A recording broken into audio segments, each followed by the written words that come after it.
more than just the headlines? Find out what's going on and what it means with me, Dennis Prager, this morning at 11, right here on AM 560, The Answer. Good morning, Dan and Amy. Switching gears, another thing happening today is Attorney General Jeff Sessions is traveling to Miami-Dade to celebrate Miami-Dade County's decision to abandon its sanctuary city designation. Oh. And he's going to make a comparison to our fair city, the windy one. Oh, he is he? Yeah. Respect for the rule of law has broken down in Chicago. Their so-called sanctuary policies are just one example, says Sessions. And Sessions will say in his prepared remarks. That makes a sanctuary city a trafficker, smuggler, or predator's best friend. I know that Miami-Dade will be an example of all the good that comes from following the law. We've already seen that. The same Independence Day weekend when Chicago suffered more than 100 shootings and 15 homicides, Miami-Dade also had a historic number of shooting deaths. 0. Really? That's impressive. Jeff Sessions is going to drop the hammer on Chicago today in Miami-Dade. And the American Bar Association is trying to drop the gavel on the rule of law. You ready for this? And the irony is not lost on them. The ABA, the American Bar Association, has passed a resolution demanding that Congress let illegal immigrants practice law. Oh, wow. They let people that are here illegally, they're committing a crime. They've committed a crime, and it continues in real time, practice in courts of law in this country. We need more fraudulent attorneys. Yes, exactly. That this wouldn't require state courts to license undocumented lawyers. Oh, okay. But it would make it clear the federal government won't get in the way. So now we're going to have a sanctuary country if the ABA has its way. I sat down with Ted Cruz for one of my stellar Against the Current interviews. Oh, it's stellar? Always stellar. Okay. You can get it at upstream-ideas.com. It's posted this morning. Senator Ted Cruz, you remember him. He ran for president. Yeah, I know. You're a big fan. Yeah. And this is what Ted Cruz had to say on sanctuary cities, since it's so in the news. Listen, sanctuary cities, outside of the corrupt world of politics, the issue's a no-brainer. Should law enforcement be releasing violent criminals? You know what? Let me suggest, don't even poll this question. Go to any bar. Let me ask folks at home. Go to a bar tonight and just ask people there, you got a murderer in custody. Should you let him go and wander around the neighborhood? My guess is the response complicated, Senator Cruz. Would not be a response that could be printed in the newspapers or aired on public airwaves. That's great. Where'd you two do the interview? Where'd you have your Skyline Club at the Old Republic Building downtown. Cruz went on to talk about just the numbers. He's been on this issue, and he plans to hold the Trump administration accountable too. But we've played the Cruz back and forth at Senate hearings with the former director of ICE, Sandy Saldana. So I asked him about that. No. One of the most disgraceful things about the Obama administration is how they openly flouted and defied and ignored federal law.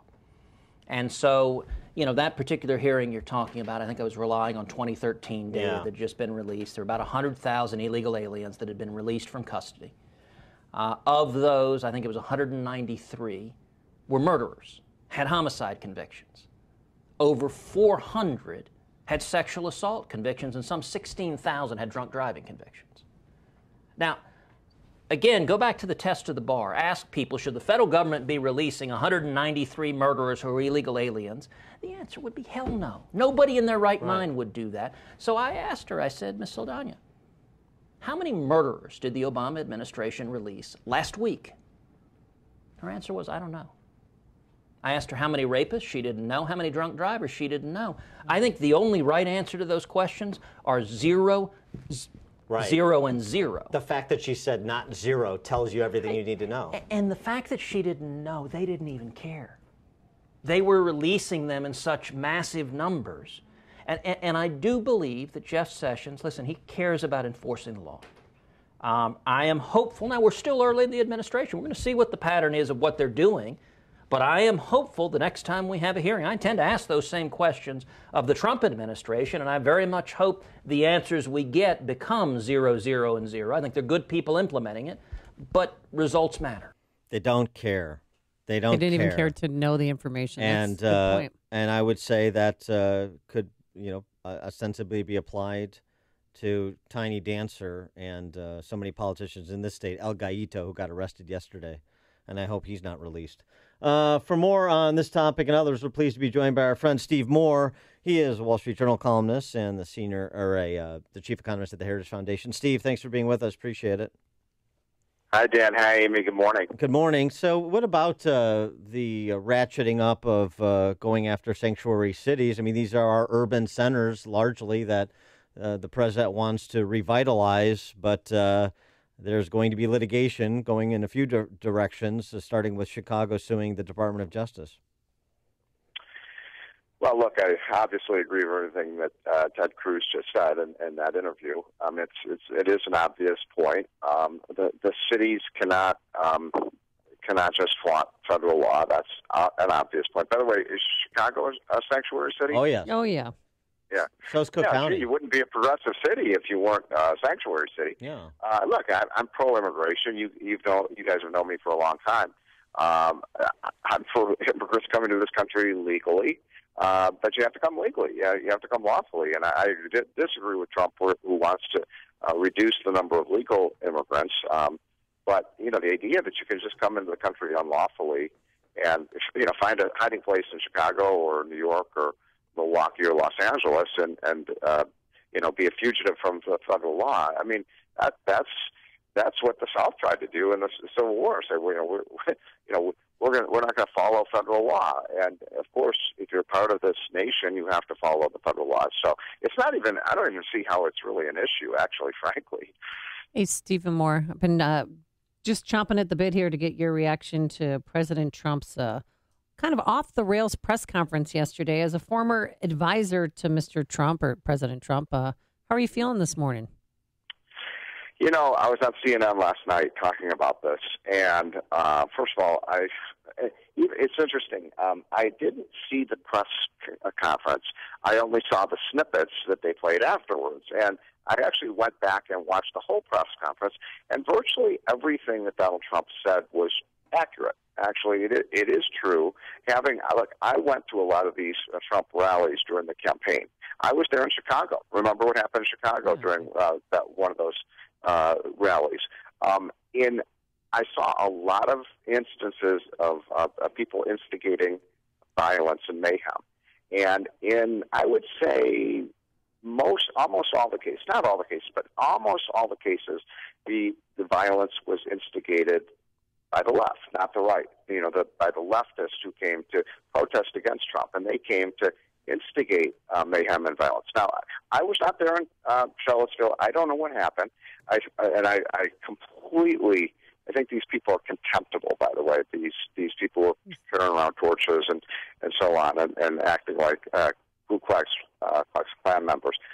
However, the point I made on CNN, I'd like your guys' reaction to it, because they were flummoxed by it. I said, look, Donald Trump, let's look at what's happened under Donald Trump in terms of race relations. First of all, Donald Trump is now creating jobs at twice the pace that were created under Barack Obama for Black Americans. That's just a fact. In 6 months, he's created twice as many jobs per month for blacks as Obama did. Then I made the point that the unemployment rate has fallen dramatically for blacks in the 6 months he's been in office. Then I made the point that Donald Trump wants to take $10 billion that the federal government is spending on the Department of Education and give that money to low-income parents, 90% of whom are blacks, and let those kids go to good public schools. And I said, does that sound like because on CNN, Aaron Burnett, the host, asked me if Donald Trump was a racist. And I said, what kind of question is that?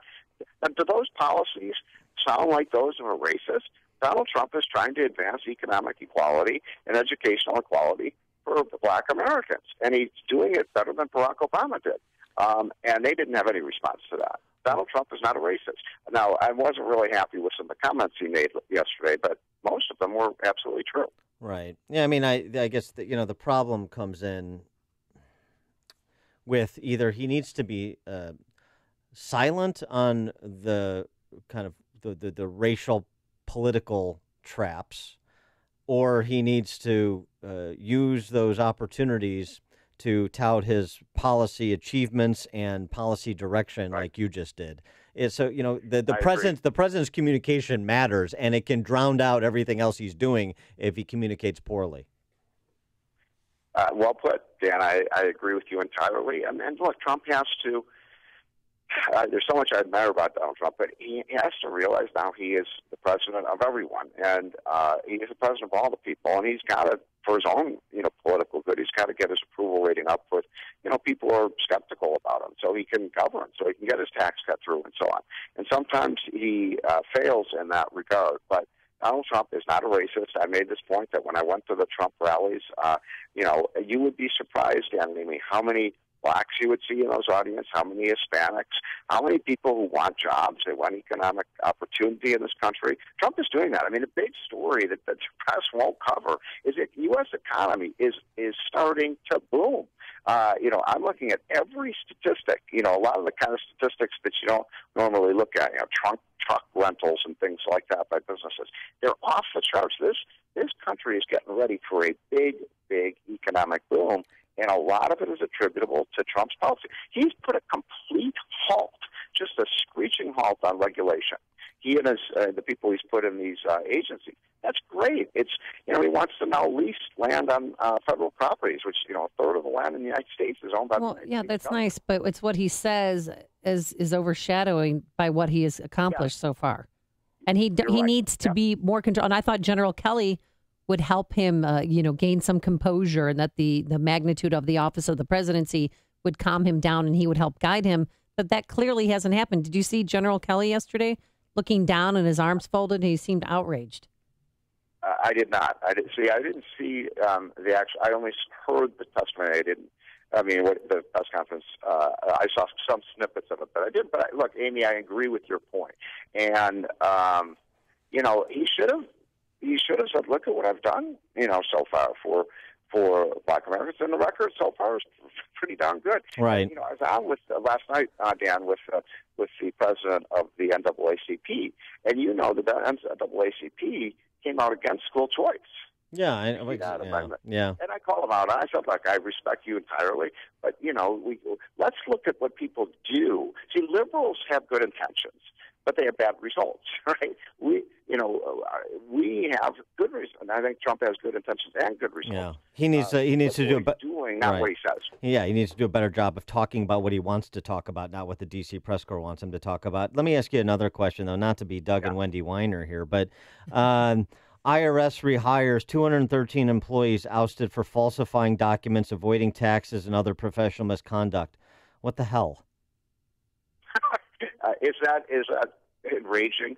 It is enraging, and this is another thing that I fault Trump about.